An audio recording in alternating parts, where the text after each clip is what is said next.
Hola, somos Adriana y Claudia. Bienvenidos a Esto es Detrás del Diván. El día de hoy vamos a recapitular.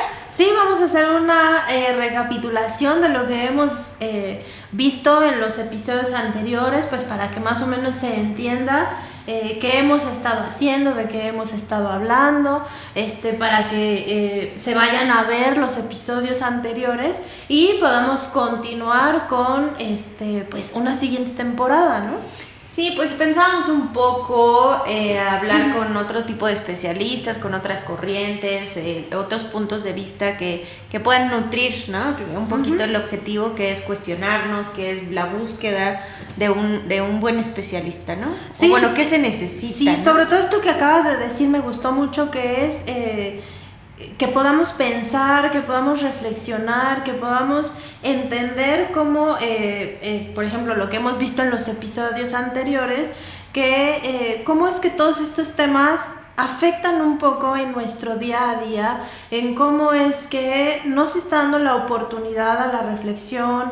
Hace rato comentaba, ¿no? Con mi hijo comentaba que pues toda esta nueva ola de las redes sociales, después de esta parte que estuvimos, creo que no se puede decir, ¿no? Porque te los bajan o algo así, pero todo lo que vivimos después de este encierro, ¿no? Como es que la forma de vincularnos está siendo un poco, pues, agresiva, como con falta de un pensamiento crítico, como con falta de estas emociones, ¿no? Como que de repente, pues déjalo pasar, fluye, pero al incluir todas estas cosas viene como una falta de pensamiento, de análisis, de reflexión, y bueno, eso es lo que nosotras hemos querido transmitir a través de estos episodios, ¿no? Sí, claro, fomentar el cuestionamiento y que obviamente a partir del cuestionamiento pues que exista un análisis propio, ¿no? Sí. O sea, que vayamos a cuestionarnos de manera continua. Y bueno, pues no se los pierdan, ¿no? Es un abstracto, iba a decir abstracto, pero no, dije abstracto, de los episodios que hemos tenido. Y para ver cómo el desarrollo, pues les invitamos a ver cada uno de ellos. Son cortitos, muy nutridos, ¿no? Muy cuestionantes, diría yo. Sí, pues vamos por ejemplo, a sacar de un poquito de lo que ha habido los anteriores, que es la fantasía versus realidad, que después en un segundo episodio lo pusimos fantasía, realidad y deseo, ¿no? Uh-huh. Cómo todos estos va derivando, por ejemplo, a la inmediatez, que fue otro de nuestros episodios. De ahí nos pasamos a la crianza, ¿no? Y bueno, pues a lo mejor si a ustedes les interesa algún tipo de tema, que traigamos a alguien que nos platique desde diferentes enfoques, como es desde el paciente, por ejemplo, aquellos pacientes que han incursionado en diferentes corrientes, porque ya hemos hablado que hay diferentes corrientes, tal vez al médico, ¿no? Ese enfoque de que de repente se contrapone mucho, o pareciera que se están ahí peleando médicos y psicólogos, o psicólogos que quieren parecer médicos, o médicos que practican psicología, o los que complementan súper bien sus disciplinas, ¿no? Pues no sé, ¿a quién más te gustaría que trajéramos? Ustedes que nos digan a lo mejor a quién podemos traer, ¿no? O qué les gustaría escuchar. Sí, a mí me agradaría mucho y me agrada, ¿no? Tener a otros compañeros, colegas por acá. Entonces los invitamos a ver los episodios. Nos vemos pronto en otro episodio, ¿no? Después de esta recapitulación. Fue un gusto saludarlos y véanos. Sí, vayan a ver los otros episodios para que podamos continuar en la siguiente temporada de Detrás del Diván y podamos armar temas interesantes que les agrade, desde lo chusco, el análisis, el un poquito más serio, ¿no? Y entonces, bueno, pues esto sería todo en para que más bien es una invitación, exacto, ¿no? Para que vayan a ver los episodios anteriores y pues que tengamos un poquito más de interacción con ustedes y nos puedan decir qué más les gustaría escuchar y qué viven en su día a día, ¿no? En la vida cotidiana, ¿no? para que lo podamos aquí trabajar. Dale, pues. Eso es todo. Veamos. Gracias. La realidad es que en terapia los pacientes casi no se divierten tanto. Esas son fantasías. Las realidades, la primera y básica es que parte de tu proceso de aprendizaje está también que estés en un proceso terapéutico. ¿Tú has estado en un proceso terapéutico? Uy, sí, ya llevo 8 años, no más, como unos 10 yo creo, unos 10 años en proceso terapéutico y pues sí, han sido altas y bajas, ¿no? O sea, creo que la mayor de las fantasías era que en algún momento me iban a dar de alta. Eso no pasa. Bueno, tal vez pasa, hay un montón de corrientes que puede hacer que sí los den de alta, hay otras que no. Una de las grandes fantasías precisamente es eso, que vamos a ser felices yendo a terapia y se te va a solucionar todos tus problemas. La fantasía de la felicidad, ¿no? Eso está como súper cañona, porque al final la concepción propia de la felicidad es un rollo, o sea, al final tendrías tú que definir tu propia felicidad y a partir de ahí ya sentar realidades, ¿no? Bien, son cambios porque la gente va a la consulta para esperar cambios muy prontos, muy rápidos, que bueno, ese es un tema que ya vamos a tocar en las siguientes grabaciones, ¿no? Que es esta parte de la inmediatez. Hoy no, parte de la fantasía es una construcción, ¿no? Es lo que te alcanza en ese momento y al alcanzarte eso, pues es lo que puedes hacer, ¿no? Entonces, la fantasía también cumple una función, ¿no? Incluso con los niños también tiene, dentro del juego fantaseas mucho, ¿no? O sea, bueno, es la dinámica del juego y en algunos momentos sí aplicas como la parte de la fantasía, o sea, eso también te ayuda muchísimo a construir. Sí, existe porque tiene un objetivo esa fantasía. La fantasía también nos ayuda a liberarnos un poco del estrés. Vamos a poner un ejemplo muy, muy claro que a todos nos ha pasado, y es que si estamos en problemas económicos serios, fuertes, empezamos a fantasear, ¿no? ¿Y qué pasaría si me sacara la lotería? Bueno, si me sacara 3 millones, pues 1 millón me lo gastaría en esto, otro millón en esto y el otro millón en esto, y entonces empieza una liberación del estrés, ¿no? Uh-huh. Entonces, bueno, claro, por supuesto que siempre tiene una función. Lo importante es que no nos estanquemos en eso, porque podemos perder de vista que solo son fantasías, ¿no? Pues es que a partir de ahí vas construyendo, ¿no? Es como de los primeros pininos para ir construyendo. Que por ejemplo, ¿qué me dices del amor? La negociación, claro, o sea, cuando llega esta parte amorosa uno empieza a negociar, ¿no? O sea, negociar con algunas cosas que piensas que pueden ser, cosas que son reales y cosas que pues nunca van a pasar o nunca pasaron, ¿no? Entonces, de alguna forma está muy puesta, ¿no? O sea, en el enamoramiento la fantasía es ay, no sé. Es un todo. Nunca me he enamorado, dice. Es un todo, ¿no? Digamos que dentro de la fantasía está la idealización. ¿Por qué? Porque ahí ya empiezan nuestras propias faltas, nuestras propias carencias, todo lo que nos ha dado la vida, lo que nos ha dado y lo que no nos ha dado. Entonces, cuando conocemos a una pareja, efectivamente empieza esta parte de la idealización aunada con la fantasía. Dentro de la construcción, hablando ya como un poquito más en forma, dentro de la construcción de la interacción con alguien, tú llegas, ¿no?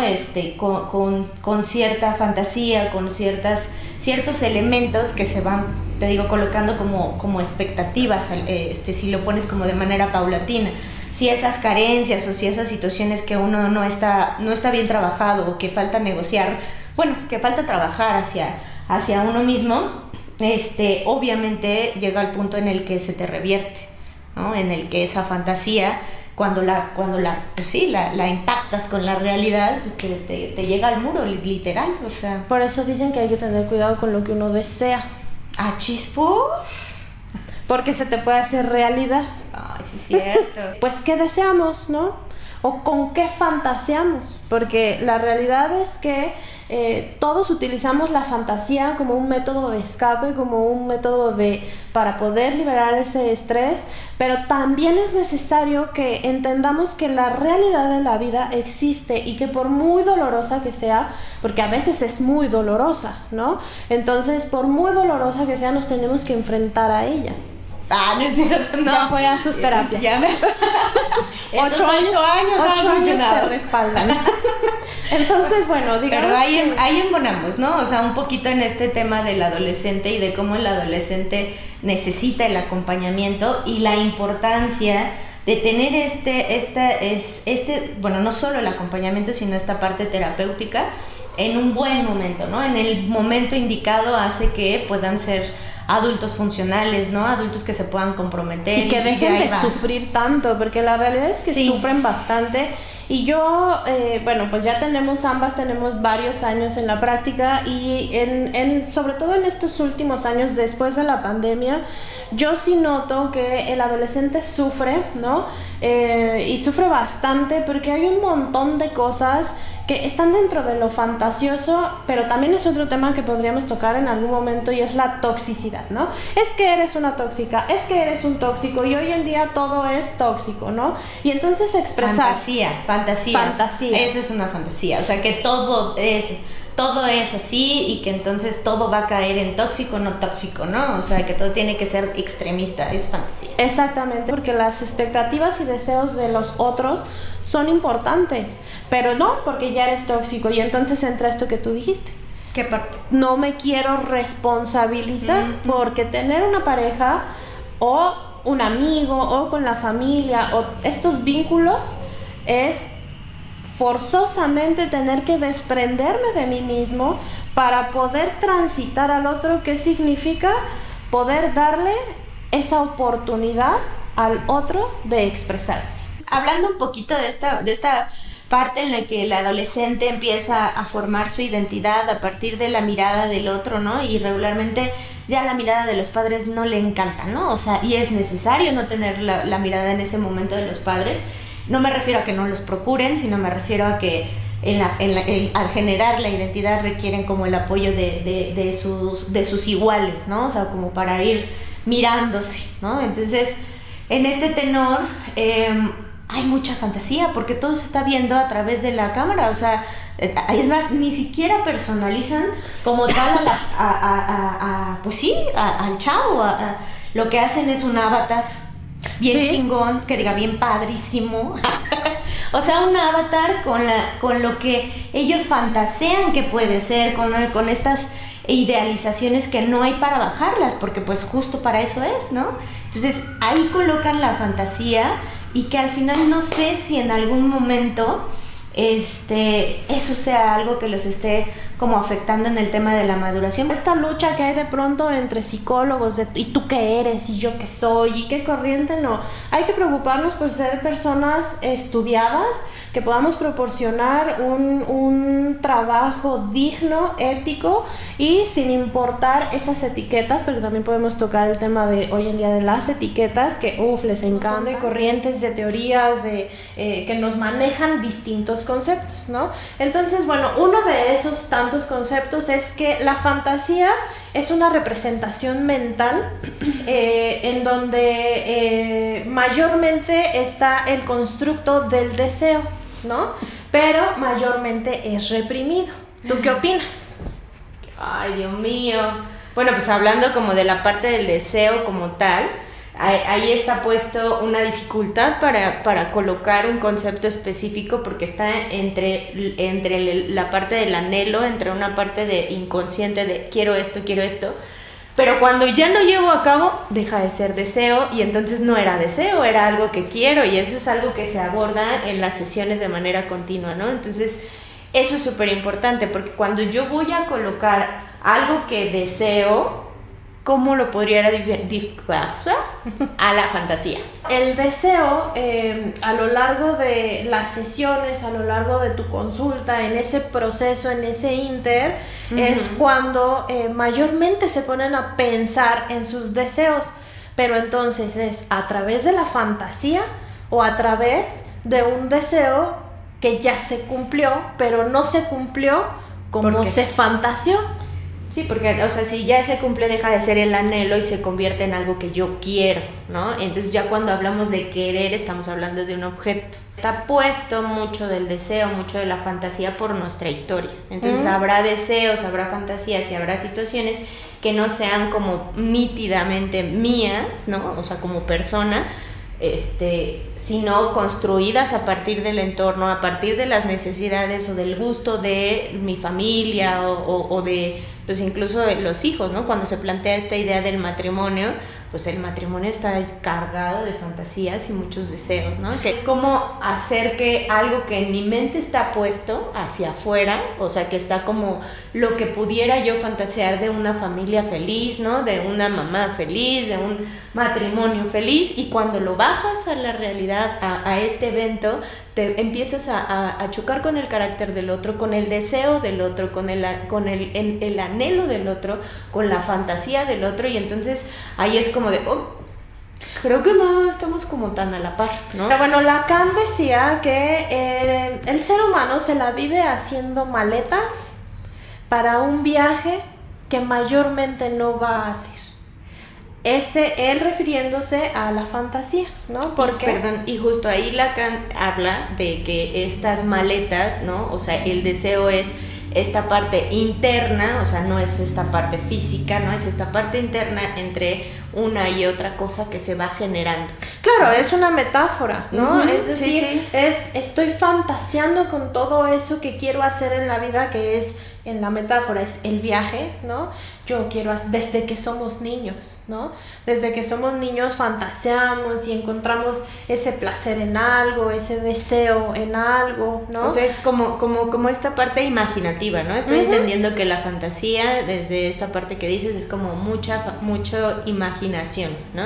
Sí. Y en la parte del deseo es el anhelo, ¿no? O sea, para dejar un poquito puntual eso. Entonces, cuando mis fantasías están siendo arrebasadas y no se están yendo a la realidad, consulta, o sea, de verdad ya te estás desbordando, ¿no? Relacionarse hoy en día está siendo tan complicado, tan complicado, porque no nos interesa en lo más mínimo la otra persona, ¿no? Que está rodeada de ilusiones, porque bueno, ese ya es otro término, ¿no? Pero que muchas veces vienen originarias, ¿no? De estas fantasías, de estos deseos, de en este vivir, Sí. ¿no? O sea, por ejemplo, yo lo que te estoy entendiendo, quitando como algunas cosas, es como justo esta parte, la vida como va avanzando, conforme va avanzando, empieza también como el deseo de ser más joven, ¿no? Hablando de algunas personas, ¿no? Entonces, este deseo me lleva a fantasear y a poder mirar algo que no es real, ¿no? O sea, es un poco esta fantasía de cuando las personas te conocen, ¿no? Y estamos pensando que como psicólogos ellos tienen ciertas fantasías, ¿no? Y el deseo hasta cierto punto de que les des una opinión desde esta perspectiva que puedas tener, ¿no? ¿A qué me refiero? A que en alguna reunión que de pronto estamos y psicólogo, oye, me vas a psicoanalizar, ¿no? Es una frase para empezar.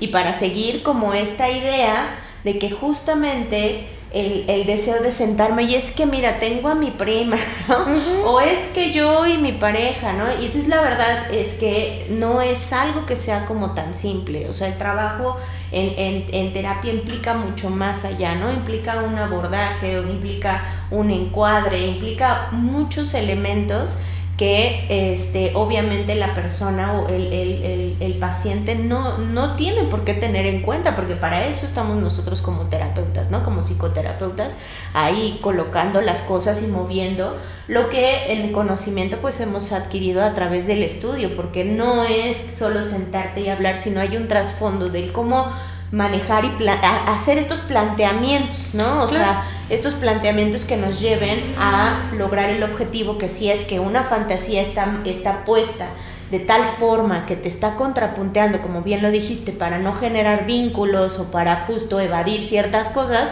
pues es algo que abordamos y que le damos como pues prioridad, ¿no? O sea, obviamente es algo que se va trabajando con diferentes estrategias y diferentes técnicas.